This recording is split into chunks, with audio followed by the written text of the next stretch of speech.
J'ai 20 ans et j'ai passé 4 ans de ma vie à rien faire.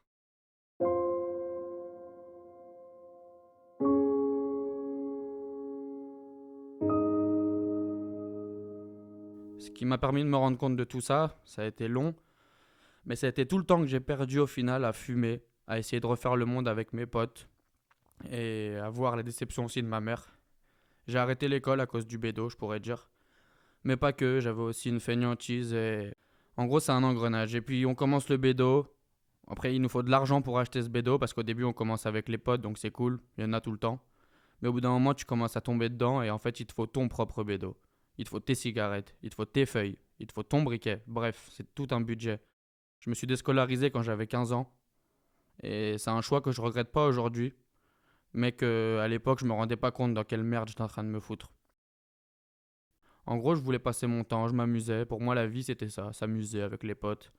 J'avais pas d'objectif concret. J'ai commencé à fumer. J'ai commencé à fumer avec des potes. Au début, c'était cool, c'était marrant, parce que c'était l'engrenage ou l'influence. On s'est dit que c'était bien. Bref, en gros, j'ai fumé. J'ai commencé à fumer la clope, puis j'ai tout de suite commencé. Enfin, j'ai tout de suite enchaîné avec le shit. Ça n'a pas été une bonne chose, je le reconnais, mais j'ai mis du temps à m'en rendre compte. Suite au décès de mon père quand j'avais 10 ans, mon grand-oncle. Il m'a pris sous son aile après la mort de mon père et m'a donné la chance d'aller dans des écoles plutôt bonnes, dans des écoles privées. Et profitons de nos proches en fait avant qu'ils partent, parce que moi j'ai vu ce que ça faisait plus ou moins avec mon père. Mon oncle, en tout cas, encore une fois, je veux vraiment lui rendre hommage parce que, encore une fois, aujourd'hui, bah, je suis en contact avec lui. Il est très fier de ce que je fais. Mais on voit pas l'aide qu'on nous, on voit pas la perche qu'on nous tend quand on est dedans, quand on est dans ce cercle vicieux, on voit pas la perche qu'on nous tend. J'ai eu un pote qui a fait de la musique quand j'avais 14 ans, qui s'appelle Canoë. Et c'est un pote avec qui j'ai pu faire pas mal de choses niveau musique. Enfin, j'ai pu l'accompagner dans pas mal d'univers, dans beaucoup de studios d'enregistrement, dans des radios telles que Skyrock, Move.